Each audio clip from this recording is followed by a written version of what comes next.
Empaths are not afraid of loving again after being hurt by a narcissist. What they truly fear is something far harder to name: being loved the right way, yet still feeling unsafe in the very place where they should have finally felt at peace. That is the paradox very few people ever see. From the outside, it all seems simple. People assume that once someone leaves a toxic relationship, enough time passes, and the right person appears. The heart will naturally open again. But the wound a narcissist leaves behind does not live only in memory. It goes deeper than that. It reaches the nervous system. It teaches the body to live in vigilance. It trains the empath to anticipate moods, scan the emotional atmosphere of a room, and adjust themselves constantly to avoid coldness, distance, or the next emotional explosion. After living too long inside that kind of love, a person begins to learn a dangerous false lesson: that love always comes with tension, that the more they have to wait, endure, understand, and hold everything together, the deeper the bond must be. So when a healthy person finally appears, someone consistent, clear, not hot and cold, not manipulative, not demanding suffering as the price of staying, the empath often does not feel relief at first. They feel strangeness, emptiness, unfamiliarity, and that very calm begins to make them suspicious. Not because peace is shallow, but because their body has lived in alarm for too long. When someone who has survived chaos steps into healthy love, the first thing they feel is sometimes not gratitude, but confusion. There are no mixed signals left to decode. No more being pulled close and pushed away. No more fighting to keep a place in someone's heart. And strangely, that can make it feel as though something is missing. Not because this love lacks depth, but because they once learned to identify connection through intensity. This is when the empath begins to doubt themselves. They meet someone kind, someone who keeps their word, listens, and stays present without turning their softness into a weapon. Yet instead of exhaling, they hesitate. One part of them still does not believe that stability is safe. One part is still waiting for the turn, still waiting for the tenderness to be withdrawn, still waiting for the price to appear. This is the quietest wound a narcissist leaves behind, not making the empath forget how to love, but making them forget what it feels like to be loved without having to shrink in order to survive. But the empath's wound is not only that they were loved wrongly. Deeper than that, it lives in the person they had to become in order to survive inside that kind of love. This is where we have to look at a deeper layer: persona and shadow.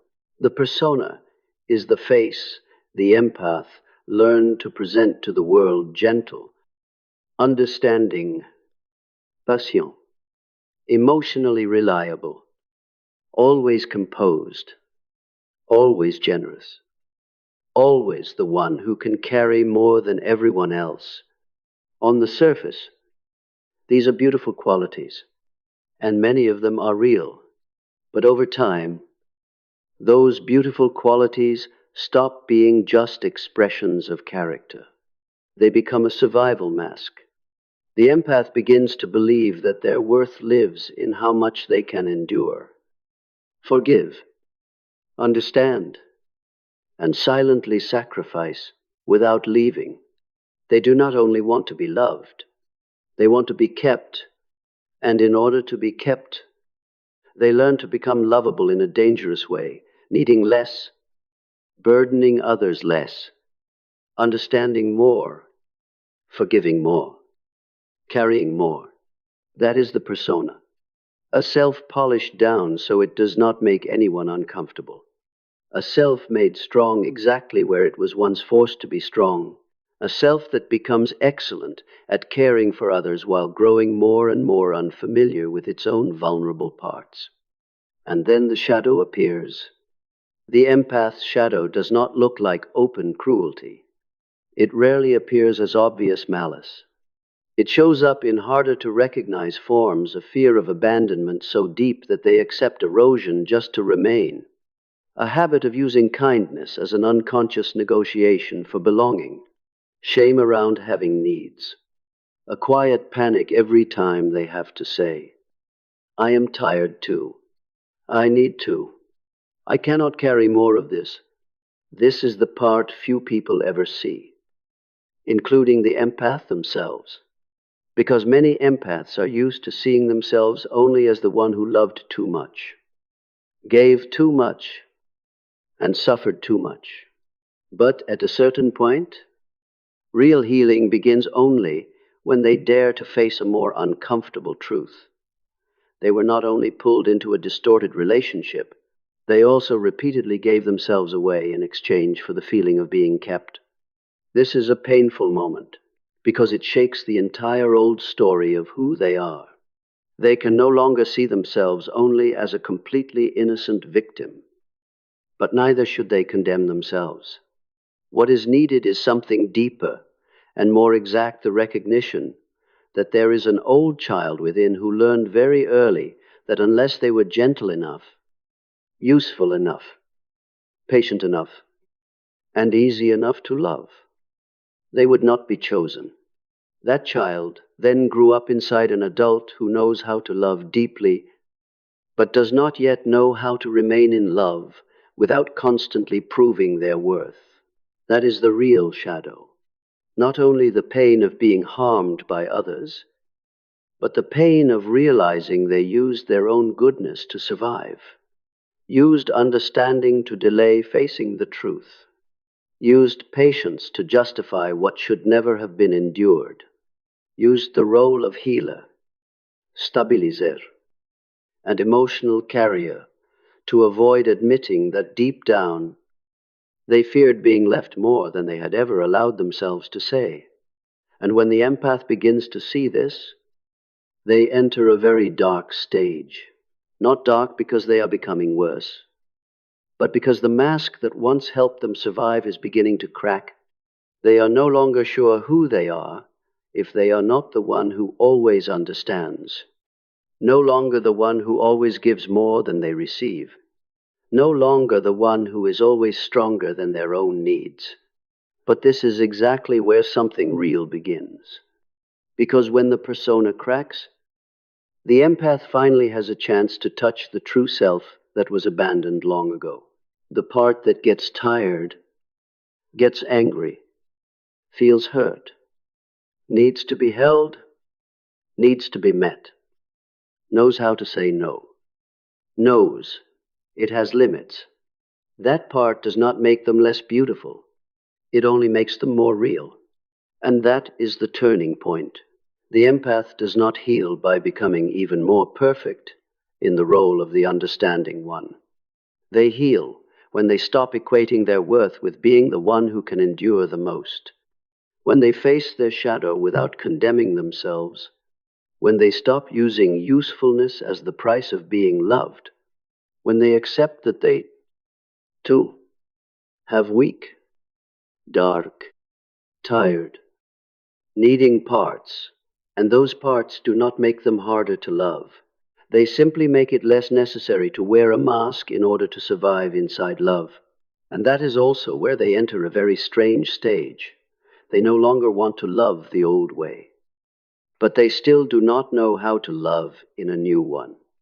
This is where healing becomes slow, awkward, and real.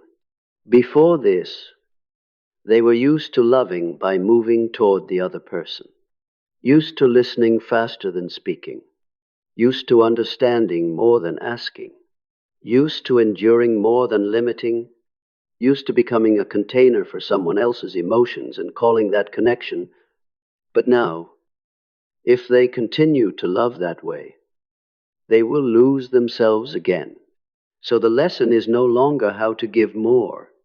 The lesson is how to remain in love without betraying themselves. That is an entirely different kind of learning. The empath begins to say very small sentences that, For them, feel almost revolutionary. I'm tired. I need quiet. This makes me uncomfortable. I cannot carry all of this for you. I can love you, but I cannot save you. For many people, these are ordinary acts of communication. But for someone who built their worth around usefulness, such sentences can come with enormous guilt.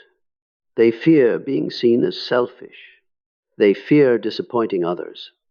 They fear that the moment they stop carrying everything, love will be withdrawn.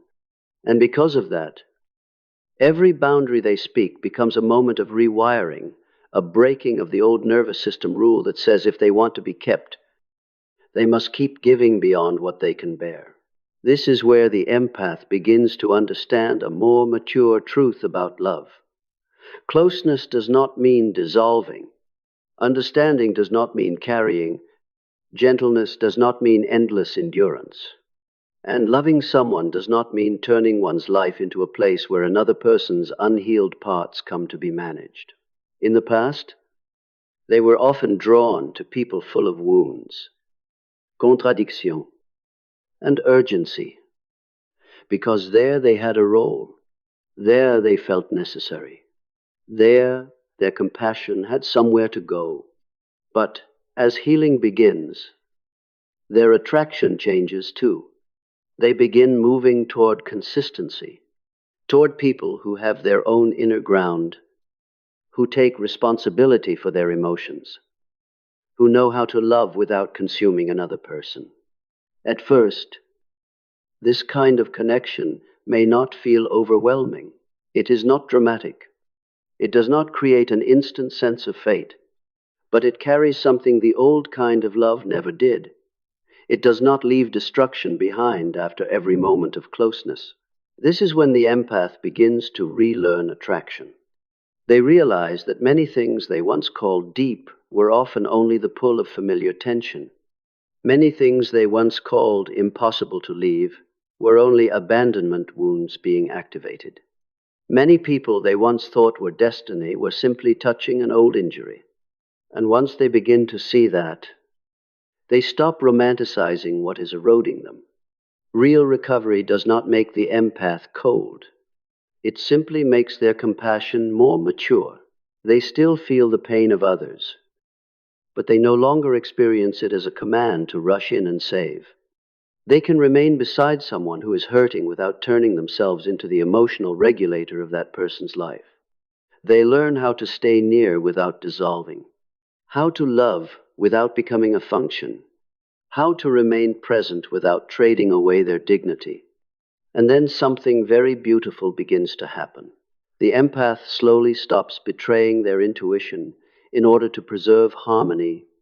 They no longer persuade themselves that someone's coldness is probably just stress, that inconsistency is maybe just old trauma, or that the unease in their body is probably me overthinking.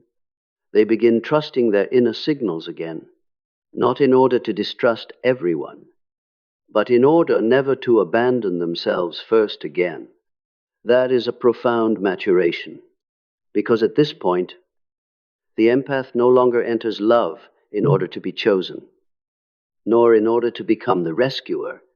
They begin entering it as someone who already has a place inside themselves. And from that ground, they can finally learn what once felt nearly impossible: how to receive love without feeling indebted, without feeling the need to perform worth, and without shrinking themselves in order to keep someone close. That is the true meaning of relearning love without self-erasure. It is not becoming colder. It is not loving less. It is stopping the use of sacrifice as proof of depth, stopping the use of exhaustion as the price of connection, stopping the transformation of the self into a bridge for others to walk across while having nowhere left to stand. And when the empath reaches this point, they do not only know how to love better, they begin to know how to remain in love while still remaining themselves. In the end, the most beautiful thing is not that the empath finds a new love. The most beautiful thing is that they no longer enter love from the old wound. There was once a time when they loved in order to be kept, loved in order to prove they were good enough, loved as a way of compensating for the fear of abandonment, for the soft parts within them that had once been taught to stay silent, for the child inside who believed that only by being gentle enough, useful enough, and patient enough could they earn the right to remain in someone's heart. So they gave more than they could sustain, understood more than they should have had to, forgave longer than dignity allowed. And then they called that exhaustion love. But at some point, after enough collapse, the empath begins to see the truth that changes everything. Real love never asks a person to become smaller in order to be kept. It does not demand that they always be stronger than their own pain. It does not ask them to always understand first, yield first, or endure first. It does not require sacrifice to become the only language of loyalty. And that is where freedom begins. Not loudly, not dramatically, just as a very deep shift within. They no longer need to be chosen in order to feel valuable. They no longer need to be needed in order to feel important. They no longer confuse pain with connection. They begin to realize that the right person does not pull them away from themselves, but brings them closer to the truest part within. At that point, love is no longer a battlefield where one person must prove their worth through erosion. It becomes a place where two people stand firmly in themselves before moving toward one another, not saving each other, not consuming each other, not demanding the price of a soul just to stay, simply expanding one another's lives through presence, maturity, and a sincerity clean enough not to require manipulation. And perhaps that is how the empath finally touches real love, not when they learn how to give more, but when they stop believing they must trade themselves away in order to deserve it.